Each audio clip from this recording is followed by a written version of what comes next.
Hare Krishna Krishna Krishna Hare Hare, Hare Ram Ram Ram Hare Hare. Life with my Madhusudana চ্যানেলের নতুন পর্বে আপনাদের সকলকেই স্বাগত জানাচ্ছি। বন্ধুরা, কেমন আছেন? আশা করি সবাই সুস্থ আছেন, ভালো আছেন। শ্রী হরি বিষ্ণুর অশেষ কৃপা পেতে অবশ্যই কমেন্ট বক্সে লিখুন হরে কৃষ্ণা।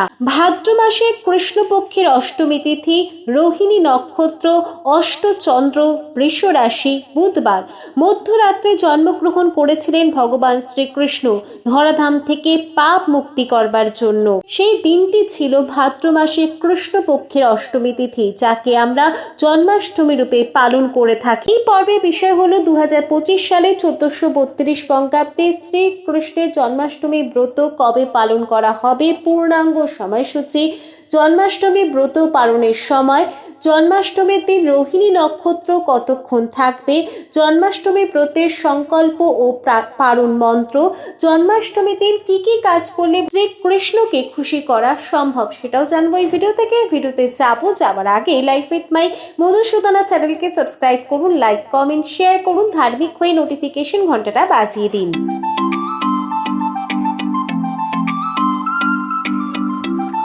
জন্মাষ্টমী হলো ভগবান শ্রীকৃষ্ণের শুভ জন্মতিথি।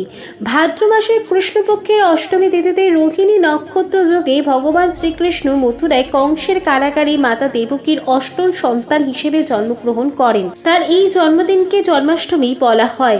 সনাতন ধর্মাবলম্বীরা এই দিনটিকে বিভিন্ন আনন্দ উৎসবের মধ্য দিয়ে পালন করে থাকে। ভগবদ গীতা অনুসারে শ্রীকৃষ্ণ বিষ্ণুর অষ্টম অবতার। বিশ্বাস অনুসারে তাকে স্বয়ং ভগবান এবং বিষ্ণুর পূর্ণাবতারও মনে করা হয়। গীতায় বলা হয়েছে যে অধর্ম ও দুর্জনের বিনাশ এবং ধর্ম ও সজ্জনের রক্ষার জন্য তিনি যুগে যুগে পৃথিবীতে আগমন করেন। হিন্দু পুরাণ অনুসারে আজ থেকে প্রায় 5200 বছর আগে দাপর যুগে যখন রাজা কংসের অত্যাচারে চারিদিকে অরাজকতা, নৃশংসতা, নিপীড়নে মানুষ জর্জরিত, সেই সময় বাসুদেব ও দেবকীর ঘরে ভূমিষ্ঠ হন কৃষ্ণাবতার। পৌরাণিক কাহিনী মতে কংসের বোন দেবকীর অষ্টম সন্তানের হাতে নিজের বিনাশের দৈববাণী শুনে সে সর্বদাই আতঙ্কে থাকত। ফলে সে তার বোনের গর্ভের সদ্য ভূমিষ্ঠ প্রতিটি সন্তানকে নৃশংসভাবে হত্যা করত। তবে গর্ভ স্থানান্তরিত করায় রোহিণীর গর্ভে জন্ম নেয় দেবকীর সপ্তম সন্তান বলরাম। সবশেষে অধর্মের বিনাশ ঘটাতে জন্ম হয় শ্রীকৃষ্ণের। তবে তার প্রাণ রক্ষার্থে ভগবান বিষ্ণুর নির্দেশ অনুসারে বাসুদেব কৃষ্ণপক্ষে সেই দুর্বার প্রলয়ের রাতে সদ্য ভূমিষ্ঠ সন্তানকে মা যশোদার কাছে রেখে আসেন। পাশাপাশি মা যশোদার কন্যাকে নিয়ে আসেন।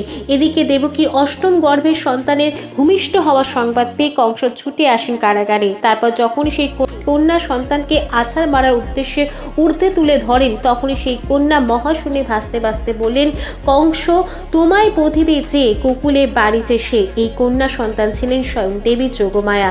এরপর কৃষ্ণের সন্তান কংস না পাওয়ায় রাজা কংস কুখ্যাত পুতনা রাক্ষসীকে 6 মাস বয়সের সব শিশুকে হত্যার আদেশ দেন।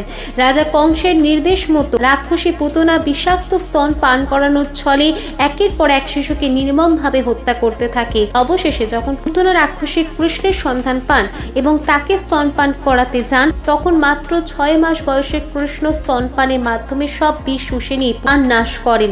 এরপরে একে একে তিনি কালিয়ানাগ, রাজা কংস সহ জগতের নানা দুষ্টকে তার অসীম লীলার মাধ্যমে নিঃশেষ করেন। 2025 সালে 1432 বঙ্গাব্দে শ্রীকৃষ্ণের জন্মাষ্টমীর পূর্ণাঙ্গ সময়সূচি। জন্মাষ্টমীর অষ্টমী তিথি শুরু হবে 15 আগস্ট 2025, বাংলার 29 শ্রাবণ 1432 শুক্রবার রাত্রি 1:17 পর থেকে।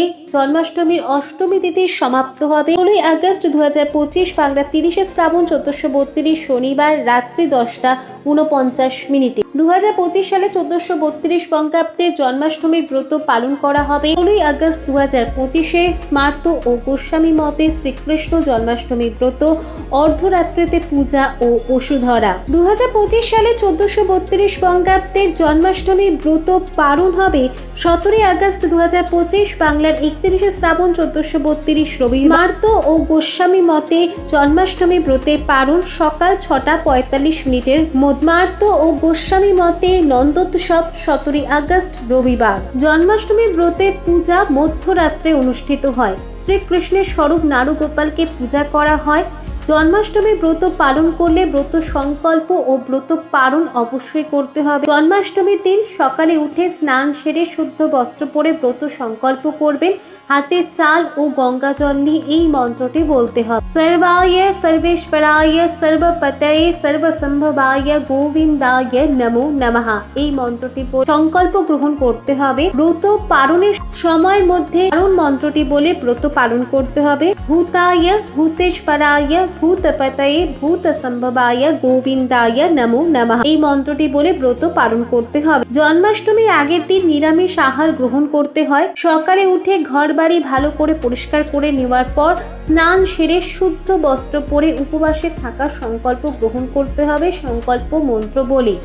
এই দিন বাড়ির সদর দরজাকে খুব সুন্দরভাবে সাজিয়ে তুলতে হবে। ফুল দিয়ে, ফুলের মালা দিয়ে, আলপনা দিয়ে সুন্দর করে বাড়ির সদর দরজাটিকে সাজাতে হবে। এই দিন বাড়িতে ভগবদ গীতা পাঠ অবশ্যই করতে হবে, ভজন কীর্তন করতে হবে এবং মহামন্ত্র যত বেশি জপ করতে পারবেন ততই ভালো। ব্রত পালনের দিন নির্দিষ্ট সময়ের মধ্যে ভোগ তৈরি করে ভগবানকে অর্পণ করে সেই ভোগ প্রসাদ রূপে গ্রহণ করার পর ব্রত ভঙ্গ করতে পারবে। জন্মাষ্টমীর দিন বাড়ির ঠাকুর ঘর খুব ভালো করে পরিষ্কার করে তুলতে হবে। এই স্থানে জন্মাষ্টমী ব্রতের পূজা হচ্ছে, সেই স্থানটিকে সুন্দরভাবে সাজিয়ে তুলতে হবে। দোলনা সাজাতে হবে, শ্রীকৃষ্ণের মূর্তি বা ছবি রাখতে হবে, তাকে সুন্দর করে ময়ূরের পালক, তুলসী মালা, অগরু দিয়ে সুন্দর করে সাজিয়ে তুলতে হবে এবং এই জিনিসগুলি সিংহাসনে রাখতে হবে। জন্মাষ্টমীর পূজা সবসময় মধ্যরাতের সময় অনুষ্ঠিত হয়।